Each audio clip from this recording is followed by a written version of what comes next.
Hey, what's up, everyone? Happy Monday. Welcome to a very special makeup episode with John Caiozzo. I met John over at the Brighton SEO San Diego. He was a talk I was moderating over at Brighton SEO, so I want to ask a few more questions from his presentation.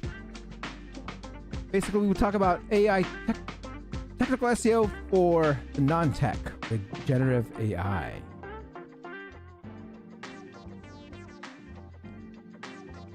If you're just tuning in, don't forget to say hi in the live chat. Let me know where you're watching from. How many of you are going to Hrefs Evolve this week? Victor, my man, happy Monday. I'll be going to Hrefs Evolve in San Diego. Back there like in just a couple weeks. Brighton SEO was just there. Stefan, my man. Hi, everyone. Happy Monday.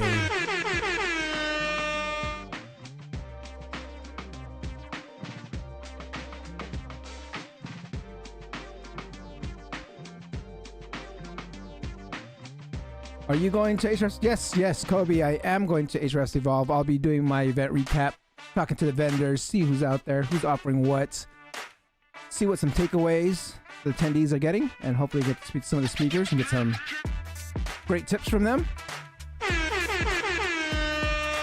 Still about 5 more minutes to go. If you're just joining in, we have John Caiozzo, how generative AI empowers non-techies in tech SEO.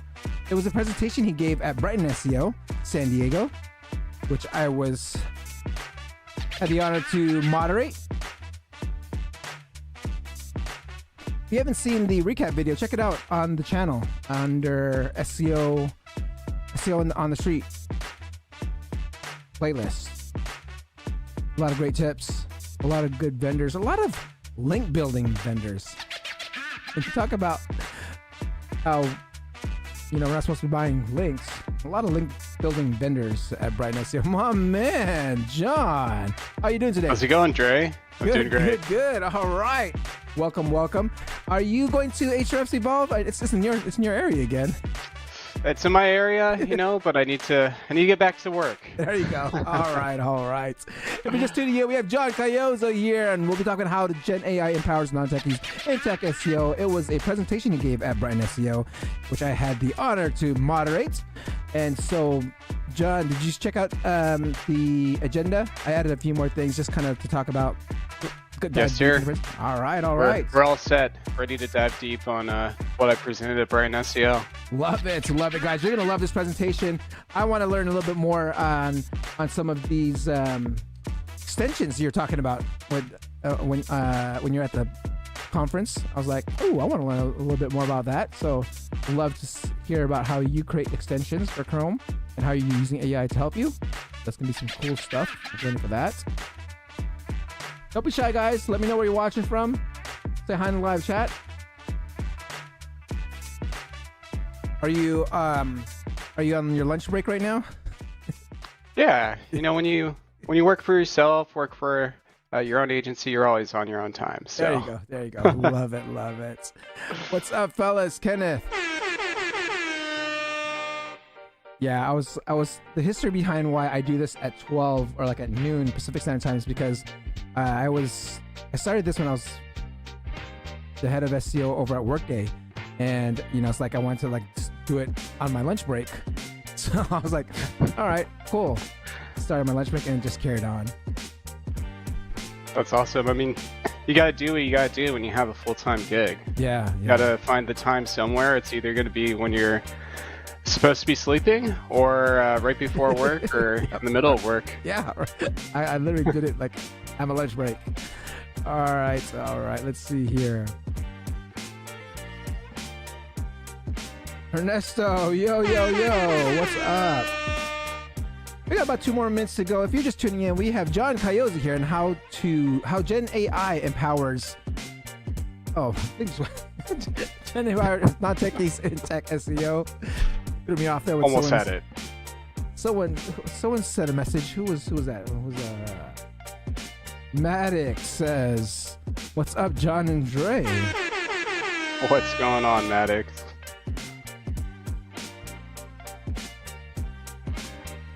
Let's see here. Don't forget to let me know where you guys are watching from. Marcus, hi guys. Got a good turnout for a makeup episode. I wasn't feeling too well. I think was it right after? Right after. Was it right after the conference? It was, right? So, yeah, I think with all those handshakings and all that stuff, I probably caught something, a little bug or something. But we are here now, and Fletcher's here from Austin, Texas. Hello, Fletcher. All right, so John, it's about 1 minute to go. I'm gonna go ahead and put you on mute real quick, and I'll introduce you in about a few seconds after the hour. Sounds good, man. All right, cool. If you're just tuning in, we have John Caiozzo here on how Gen I empowers non-techies in tech SEO. We'll be diving deep into his presentation at Brighton SEO San Diego, which I had the pleasure to moderate. So looking forward to talking more about it.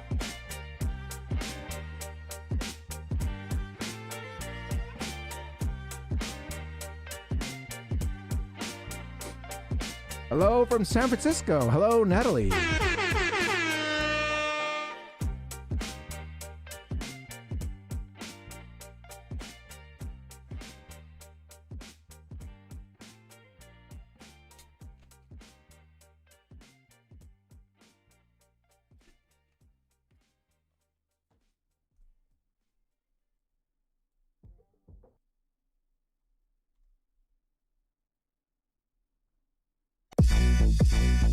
Yeah.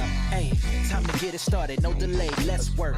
Wanna see you be an SEO expert. Paul Andre de Vera, steady dropping knowledge. Over 15 years in the game, so he knows all about it. Master the art of SEO. You will be amazed. Time to get your brand off page to on page. Dropping knowledge, legendary for sure. Whether you're just getting started or self-employed entrepreneur. Yeah, let's go. Subscribe to the SEO video show. Hey, welcome to another episode of the SEO video show where SEO is alive and fun. My name is Paul Andre de Vera, aka Dre, and I curate SEO videos released in the past week. It's about 1 minute clips. My favorite part of the show is when I get to introduce my guest, and my guest today is John Caiozzo. Before we get started, let's say what's up to everyone in chat. I see Natalie, Fletcher, Lucy, Marcus, Maddox, Ernesto, Kenneth, Kobe, Stefan, Victor. Wow. Welcome everyone on a Monday afternoon. Don't forget to like, subscribe, and hit that notification bell. Now let's get on with the show. Hey Dre, what do SEOs use when they go fishing? Link bait!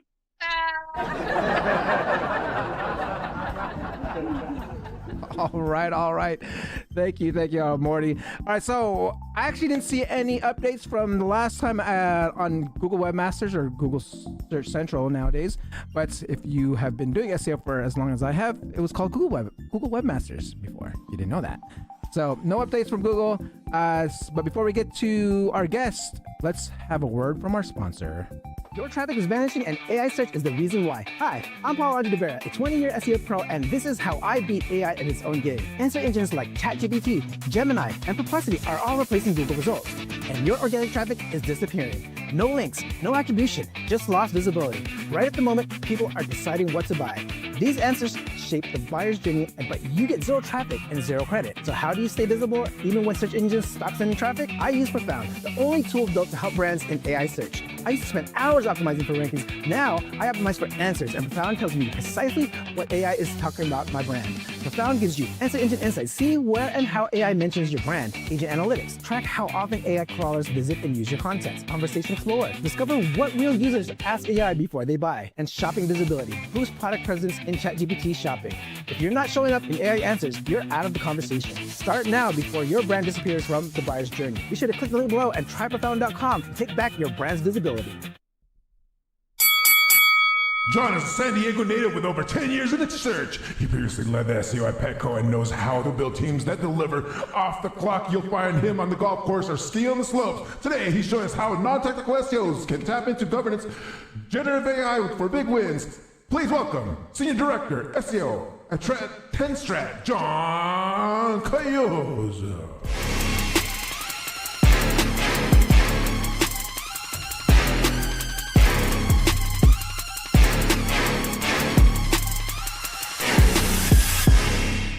John, my man, welcome to the show.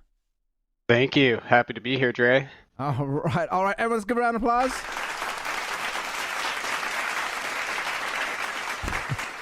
All right, John, this is the first question I ask all my SEO professionals that come on here. In 1 minute or less, how does John get ranking on page 1 of Google?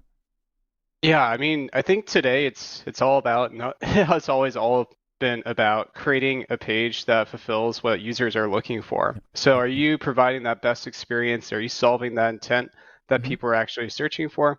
If not, go spend your time on something else. Love it, love it. First knowledge bomb of today. Hold on, let me rewind this real quick. Hold on. All right, take us over a decade. Take us back for about 10 years ago, about a decade ago, when you first got into search. Tell us that story. Yeah. Yeah. So about a decade ago, I was in college and I wanted to be a software engineer. Okay. So I was fortunate. I had several internships and I learned very quickly, hey, I could be a mediocre engineer, but my heart was not in it. And I was looking for something that was a little bit more of a blend of business and a blend of programming and more of the technical things that I enjoyed, at Nice. least. Mm-hmm. So, I started looking around. I was working in my college at the time, helping them build web pages and use this ancient CMS that nobody uses today. And this opportunity came up at an agency called SEO Inc. in Oh, Carlsbad. that And sounds familiar. yeah, I was intrigued. I'm like, they have SEO in their name. They must be really good at this, and they must have been at it for a very long time, right? Mm-hmm. So I applied, and they're like, what do you know about SEO? And I'm like, there's this tag called meta keywords. Yeah, yeah. Fortunately, my knowledge of SEO was not a prerequisite. They were looking Oh, for somebody that could help them build and maintain websites in WordPress, and that okay. was something that had a little bit of background in, a little bit of experience in. So I started out there just helping them build websites, maintaining client sites, optimizing for things like page speed, and really started to get interested because SEO was obviously what we sold. It was the main thing that was driving traffic to these websites, and I wanted to better understand how do you actually get more SEO traffic to a website? How do Mm-hmm. you game Google's system so that you can rank number one for these searches? Yep. So I told them, hey, I'd really like to learn a little bit more about SEO, and they're like, great. We need more people who can do SEO. Let's get you going on that right away. Mm-hmm.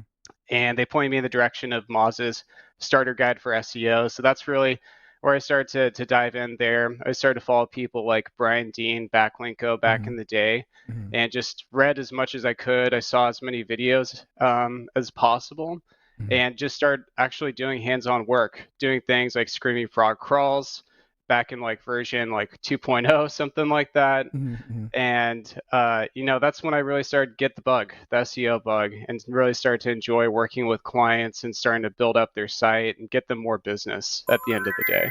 Love that. Okay, so you could have went towards any other field in marketing, but what made you so interested in SEO in particular? Yeah, I'm not a I'm not a very creative guy. I'm not Mm. a huge out of the box thinker. I like machines, I like systems, I like things that I can understand and take apart. Mm-hmm. So that's what really drew me to SEO, I Mm-hmm. think, versus another marketing discipline like social media or email marketing even. Mm-hmm. Got it. Got it. So take us now. Walk us through your SEO journey. So you started at this SEO Inc. Then you went to Petco. Then now you're at Tenstrat. Is that like kind of how it went? Like Couple steps in between. Yeah, okay, so I okay, okay, started at SEO Inc. I was just like an SEO intern there. okay, okay. And I was going to college, I was working full time, and eventually worked my way up to be an SEO account manager. Then I was an SEO strategist and really just helping the team figure out, okay, this is how we're going to systemize our audits. Here's how we're going to create reports. Here are the different things that we're going to do on a regular basis. So I Mm-hmm. really started leading at a very early stage in my career at Mm-hmm. that team, and eventually moved on to another agency that was called Pacific Digital. And they're over here in San Diego. They did a lot of work with Expedia, Travelocity, big brands like that. Mm-hmm. And that's what drew me to them. I wanted to work with a really big website because throughout my career at SEO Link, I worked with a lot of small businesses, some more medium-sized sites, but I'd never really had truly sunk my teeth into big websites, Nice, nice. websites with millions of pages and systems where like, hey, crawl budget is actually a problem. Yeah, You got yeah. to worry about crawl budget when you have that many pages and figure out like, okay, Google's going to spend time on these pages that really matter and not spend time on these pages that don't matter. So Mm-hmm. it was great for me there. Really enjoyed my time. I moved on to Merkle and Oh, also oh. continued to work in the travel space. I started to lead a team there, so I actually had direct reports. And then the pandemic hit, and my biggest client was in the travel space. Ooh, So yeah. I saw the writing on the walls. I was like, all right, I really should put my ear to the ground, see what else is out there. Kind of had this itch at the time too, because I'd spent my entire career agency side at that point, presenting, creating different decks, coming up with recommendations. And then just at the end of the day, there are always things that happen in the background that they're the reason why you don't get your recommendations implemented. And I wanted to actually control that process. I wanted to join an in-house team. It just so happened at that time that Petco was looking for a new SEO person. They'd kind of just let their entire SEO team go, reorged, and they're looking to build it from the ground up. So it was perfect timing for me to join and get in at the ground floor on that team. Love that, love that. So how do you find, like, sometimes, when you work agency side and you don't get things implemented, but also when you adjusted to in-house, isn't there also sometimes there's some pushback that you get, or sometimes some things take a lot longer? I mean, like, how was your experience in like actually getting things in once you went to Petco? Were they really acceptable to like a lot of your recommendations, or did you still have to fight that fight internally? It's a balance, Dre. There are always things that we want to do as SEOs. Yeah. And I've found as my career has progressed, a lot of what SEO is selling people on the recommendations that you come up with and framing it to a way which they understand, they can relate, and they're going to say, okay, hey, let's do this. Let's make this change. Because as SEOs, we're telling people to go out and do all this work. A lot of the work falls on the stakeholders. It doesn't fall on us at the end of the day. Yeah. So things definitely take time. There's often a balance between marketing, messaging, and what you want to do to a page. Hey, we'd love to have the keywords up here. The team is saying, hey, we need to push for a little bit more of a balanced approach. So, you definitely find things take a little bit longer. There's a lot of back and forth, but I think it was very rewarding being a part of that process and being able to influence those decisions. And at least here in the situations where there were no's, why it was a no. Yeah. And I think that was really impactful versus just sending over those recommendations and then hearing from secondhand from your stakeholder, hey, here's how the conversation went, and sorry, we're not going to be able to do this thing. Oh, yeah. Got it. And then we'll later on we'll be talking about how you use AI to help with Jira tickets as well, which is a great way to get things pushed forward. But speaking, that's a perfect segue into setting the stage of today's conversation, which is a presentation that you gave at Brighton SEO San Diego, which I had the pleasure to moderate, and I wanted to talk more about it. So let's just go into, like, you called AI the greatest technology equalizer of all time. I mean, what do you mean by that in the context of technical SEO? Yeah, I'm not the first person to coin that. That's NVIDIA's CEO. But yeah, really what he's saying is that anybody can now do technical things. You don't have to know C++ programming. You don't need to know PHP to create the next WordPress plugin. It'd be great if you do, because you can probably debug a lot of things along the way. But you can create something with no knowledge of programming and get probably 80% of the way there. Yep. Love that. So I mean, like, even right now, for like, though many SEOs can be intimidated by like technical work, right? I mean, and if they don't come in for an engineering background, I mean, how do you feel like this has changed to help them out? Because I know you said you can build it, but I mean, has it changed a lot? I mean, you come from an engineering background. Does that also help, or you don't need? I think it biases me a little bit for sure. Okay. But I have heard from people that I've worked with in the past, friends, that hey, they're using ChatGPT for a lot of technical things. They're actually using it to explain these technical things like server-side rendering and why it's a better solution versus client-side rendering, especially with AI bots today. So they're using it for those things. Some people are really getting into vibe coding, which is a little bit of what I kind of presented in Brighton SEO. But I think it just opens a lot of doors. And if you're not looking at some of these doors and trying to think bigger picture about how you can really take your skills to the next level, because AI is coming from everyone's job. We have to think, and we have to always be constantly learning. How are we going to improve what we offer today to clients? And I think getting a little bit more technical, creating some processes, that's a great way to insulate yourself in this. Excellent! Love that. So okay. So I want to go more. How about like when it comes to like So those technical SEOs right now, you're saying it's actually really important that they know AI as in AI workflows, right? I mean, this is something that not, or even like non-technical SEOs, but they should be using AI workflows. Is that correct? Absolutely. Even if you're a content marketer, Yeah. you should learn workflows just so Mhm. you can scale your content creation. And you can take a lot of that groundwork off of your shoulders. You can have your tool or your agent go out and do research, figure out how long should this article be? What are the things that we need to hit on Mhm. that the highest ranking competition is touching on? Mhm. What are all those different things that we need to include? Take all that groundwork off of your shoulder and then just worry about the execution, worry about the bigger picture of, hey, what are all these different silos that we're going to go after and Mhm. expand our reach in that way? And what are the different medias that we're going to put our content out in? Love that. Okay, that's a perfect segue to our next topic, where it's like using AI workflows with like software, right? So like you're automating SEO audits with AI and Screaming Frog. I mean, it's like one of your workflows that you actually mentioned on in your presentation, right? So like I mean, can you explain how this works? I mean, are you using internal Screaming Frog stuff, or are you using a combination of both? Like, how is this pairing working Yeah. for you? Yeah. I'm not using anything custom. This is all out of the box Okay. Screaming Frog functionality. Okay. They launched in like June, July. So you can now plug in with AI platforms directly. So you could use ChatGPT, you could use Ah. Gemini on every single page that you're crawling. Mhm. And what I've seen people using it for is, say, writing new title tags, writing Oh meta yeah. Yeah. Yeah. descriptions, writing page content, coming up with internal link suggestions, even too, of what Oh. are some similar pages on this site compared to the page that we're crawling.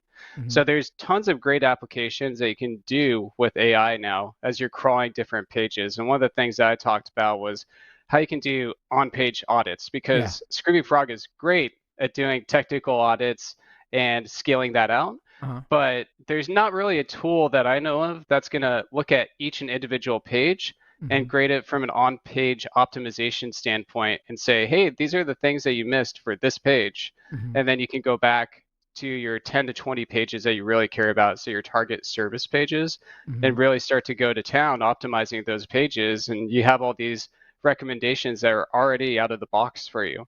You just have to go and take a look at them and say, hey, are these valid points or are they not valid points? And sometimes you might find they're not valid points, but usually you get some pretty good foundational advice to get started. Got it. Got it. Love that. So when you're talking about, so this is like AI on its own, right? You're not talking about Screen Frog anymore for on-page audits. So can you kind of like walk us through like how you set this up, like a basic automated like audit Mhm. workflow? Yeah. Yeah. So in Screaming Frog, you Okay. go to their AI section. So you can Okay. Okay. choose whatever platform you want to work with. It could be Okay. ChatGPT, it could be Claude, it could be Gemini. I use Gemini just because there's a free offering. So you can Oh, experiment. okay. You can do a lot without having to pay a lot of money Hmm. upfront, because all these requests, they take things called tokens. Hmm. So the bigger the input that you're sending the bots, the more tokens you're going to end up using. Hmm. So if you're not careful, you could send Gemini a fully rendered page and then give it a short prompt, and that could be a lot of tokens potentially. You could easily go through, say, $10, $20, and in the blink of the eye, all of your credits are gone. So I like using Gemini. So you choose your platform, you choose what model you're going to use. Some of the models have different restrictions, they have different speeds in which they can operate. So you choose your model, you choose the prompt that you're going to run. Okay. So this is really one of the key things here is, what is the prompt going to be? Are we Ah. going to go something super broad and check a lot of different things? Hmm. Or are we going to ask it very concise things to do of, say, how does the heading hierarchy look for this page? Are we using keywords in the heading hierarchy? Do we have content that addresses the pain point or the issue in this Hmm. page? So after you set up your prompt, you just hit crawl, you hit run in Screaming Frog, and it's Hmm. going to go through that process, and every single page it crawls, it's going to run that prompt on, it's going to give you feedback, and then Mm. you just export that feedback to Excel and start going through it. Love that. So you're talking about creating a custom prompt within Screaming Frog, right? And because they have some out of the box ones that you're talking about with like the meta Exactly. titles and meta descriptions and internal linking stuff like that. So this is like a custom prompt that you would put in for you to do some extra analysis that they don't provide. Yeah, exactly.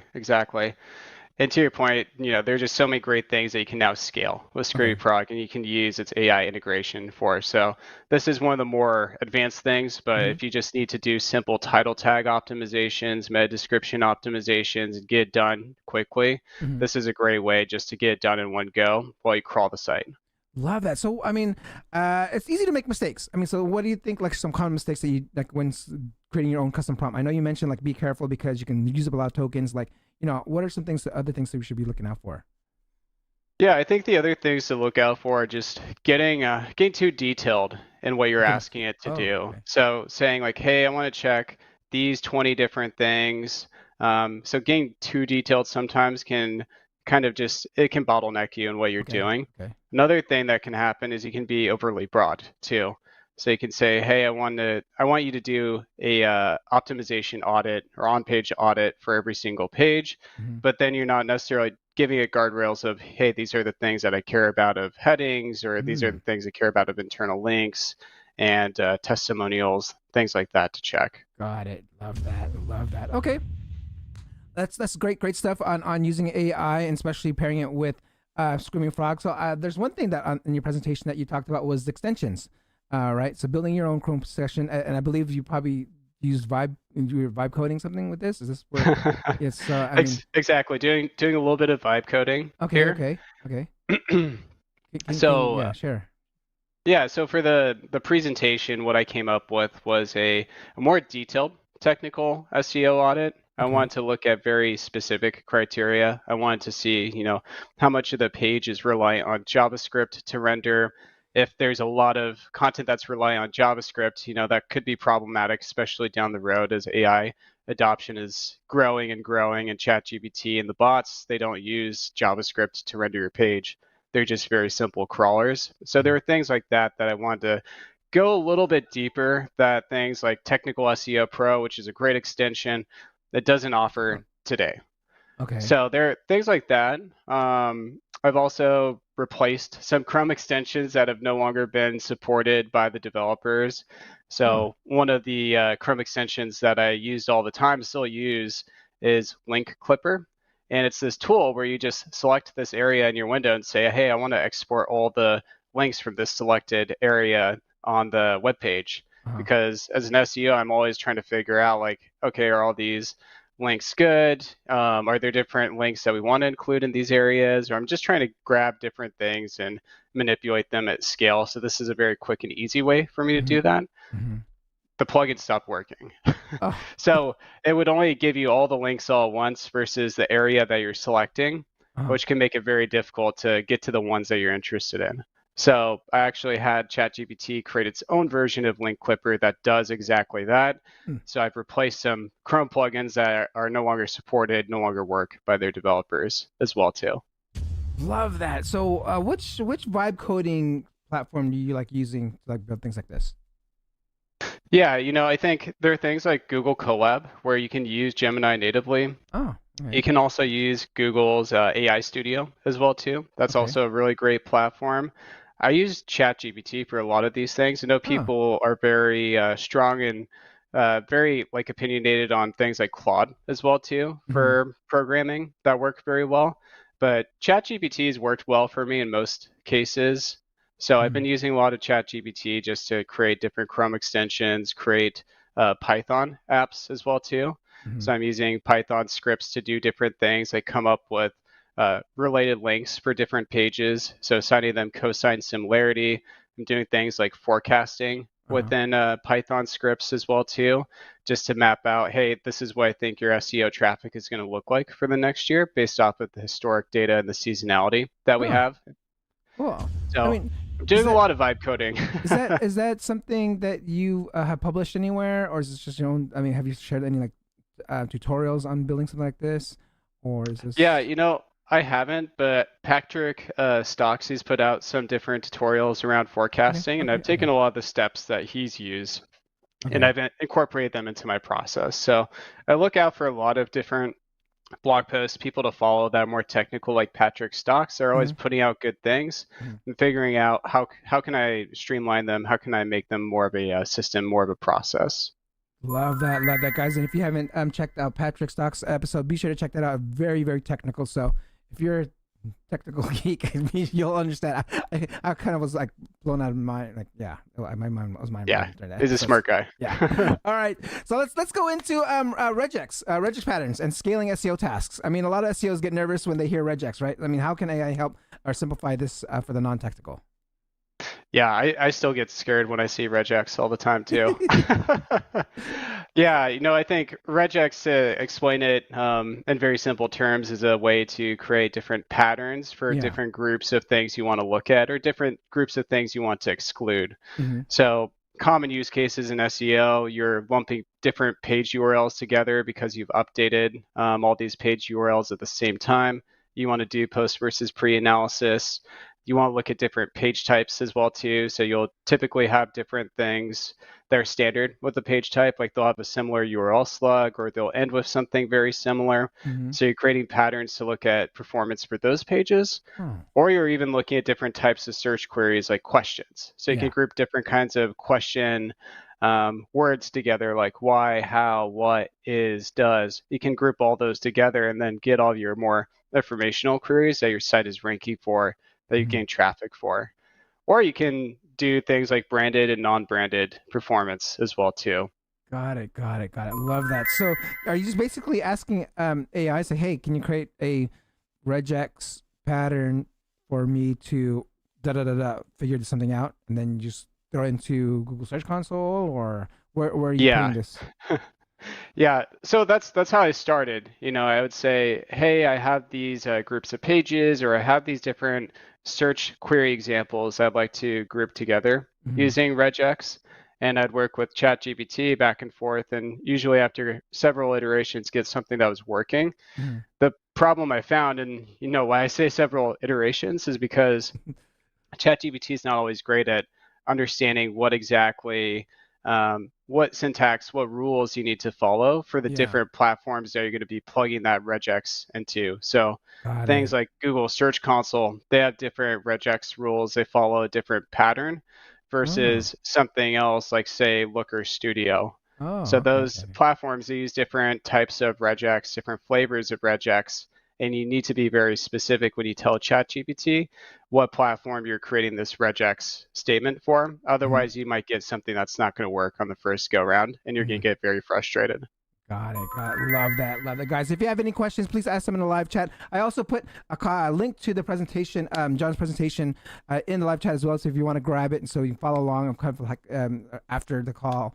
But also, so I want to go. We talked about like using AI for optimizing pages that we've identified, but how about using AI to identify optimization opportunities, right? I mean, you mentioned that using chat. Yeah. Can you mention like there's some agent mode that you use or in ChatGPT? Yeah. So agent mode is a little newer. Yeah. I believe it came out in August from ChatGPT. And what agent mode is it's this agent that you can send out into the web, and it can go to different web pages and do tasks for you. In my presentation, what I asked it to do was to do kind of a mini SEO audit. And the example I gave, it was VCA animal hospitals. I said, I want to look at the things that VCA animal hospitals is doing well from an SEO standpoint, from a technical standpoint, on-page SEO, and even more, say, broader like AI engine optimization or answer engine optimization standpoint. What are the things it's doing well? And then I wanted you to actually go out and do some real world searches and compare some top ranking competitors, compare the content that they have, the different things that they have. Maybe they have different structured data. Maybe they have different headings that they're using. I want you to compare all these things and compile this report and come back to me and tell me what I should care about, what I should actually start tackling here. And it's a really great starting point for doing something like that. You can send it out. It's going to do its thing. This one took like 5 to 10 minutes. So you can go grab yourself a cup of coffee and then come back to ChatGPT, and you already have some of your homework done for you. You can really just start to dive into that and see, okay, yep, makes sense. We don't have this, or hey, maybe got it wrong because it doesn't render JavaScript. We actually do have this, so I'm going to ignore this piece of feedback. Got it. So what about like any mistakes? I mean, have you come across any mistakes, or has it been pretty accurate recently? Like, have you ran it? Like, is there any things that we should look out for? Yeah, so the mistakes are almost always going to be around JavaScript rendering. Okay. And ChatGPT has this perplexity where, or this kind of like thing that it really wants to please you, you know? So when it doesn't see something, it's going to try to make up an answer that's going to fulfill what you're looking for. Okay. So those are what people call hallucinations. Got it. When ChatGPT is making something up or it's lying to you, it's going to go out and do that sometimes because it just can't see everything, because most modern websites do use a lot of JavaScript. But yeah, I found if you know the site, you already know it has a lot of JavaScript going on. You can already get an idea of, hey, these are the things that we're going to ignore. So we're going to ignore like anything around product recommendations or product reviews, because product reviews are almost always driven by JavaScript.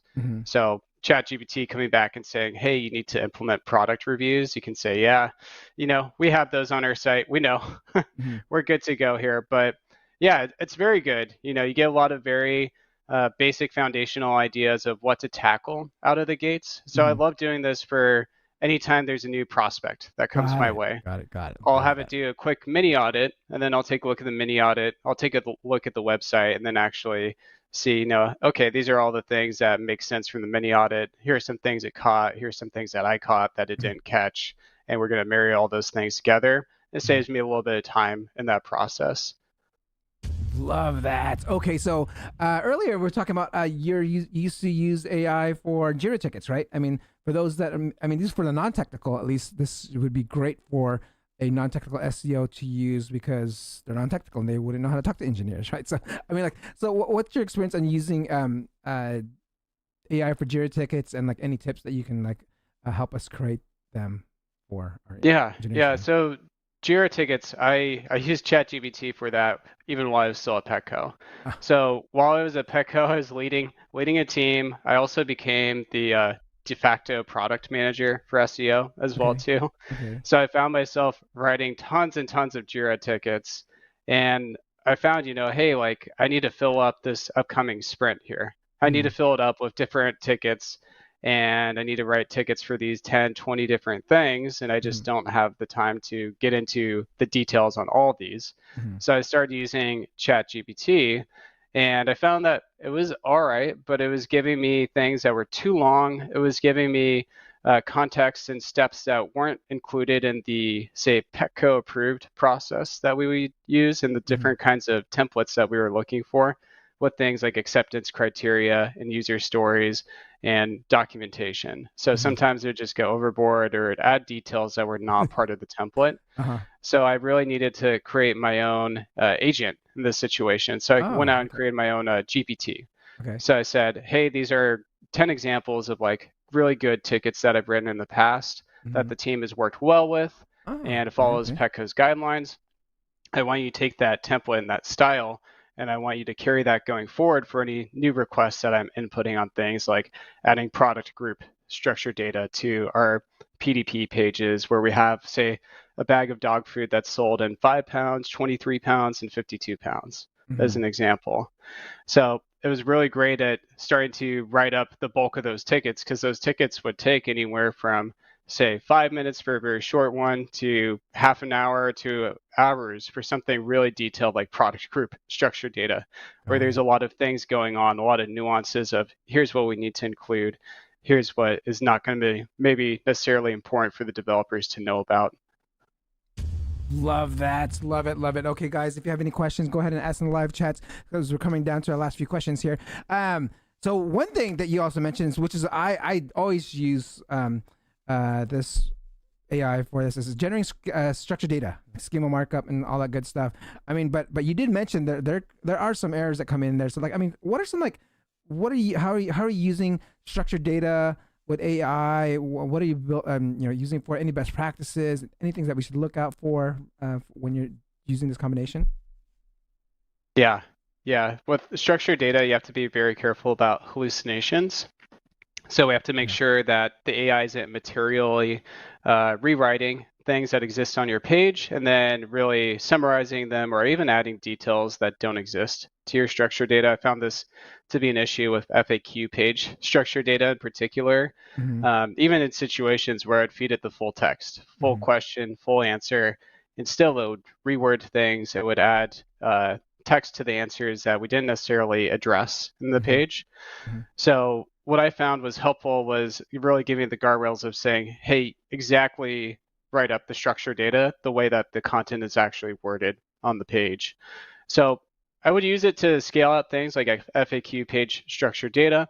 Also great too, anytime you have a new client that's coming to you, say it's an HVAC company, right? And you're like, I don't know what kind of schema exists out there because there's so many different local business types that exist. There are home contractors, there's a broad local business structure data you could go with.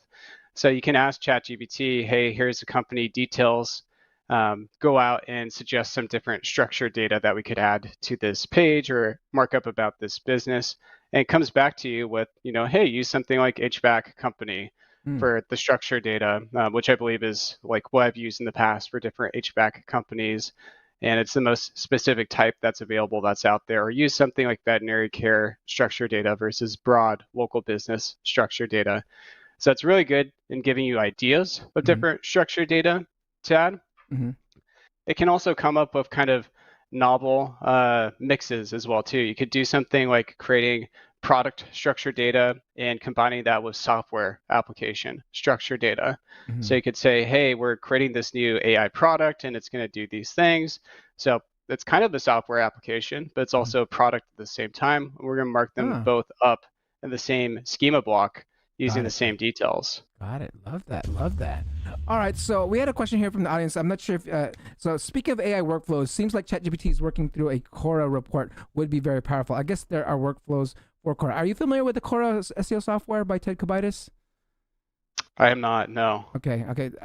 Jeremy, I think someone is out there putting together something with ChatGPT and Cora reports, but I'm not sure. I think I remember seeing it within their Skype group or whatever it is now. Teams, right? It's Teams now. It's Teams groups.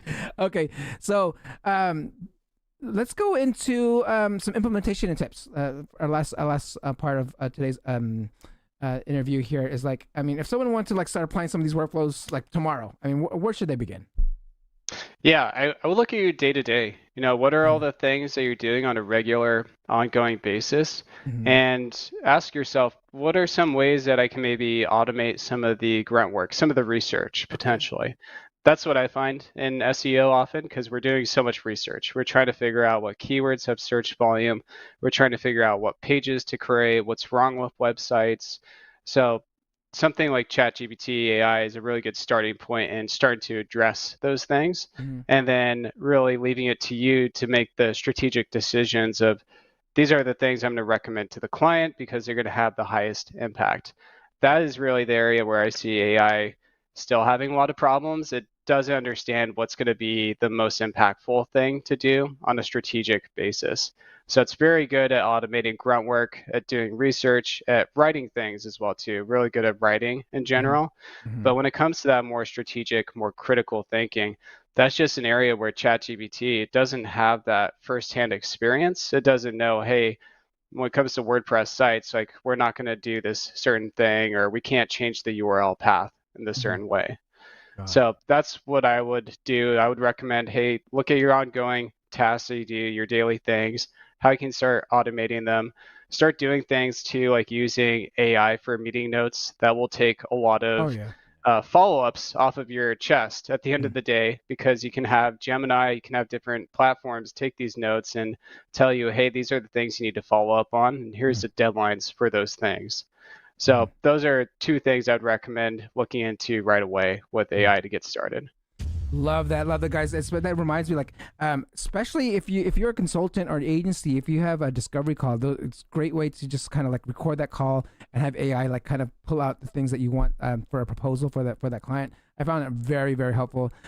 So when it comes to my last question that I ask all my SEO professionals on here, if someone wanted to get into the SEO industry, become an SEO professional themselves, what would your advice be to them? Yeah, my advice would be never stop learning, because SEO is changing so quickly, especially with AI now. It used to be a world of 10 blue links, and you would only care about what goes on your website.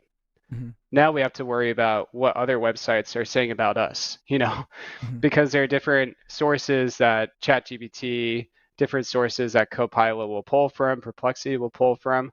It's not just your website. It's not just a single source. So you have to optimize for things like directories. You have to optimize for other sites. You have to do more affiliate plays. So yeah, my advice would be never stop learning, really dig into AI and understand how AI works as well too, because that's going to give you a big step ahead of the competition as far as your knowledge base and what you're able to do. And then even start looking into things like how you build workflows, how you automate things, how you do things beyond vibe coding and create your own tools, create your own systems. That's really how you're going to build and grow and insulate yourself and make yourself just invaluable as a resource to a client or any company that you work for.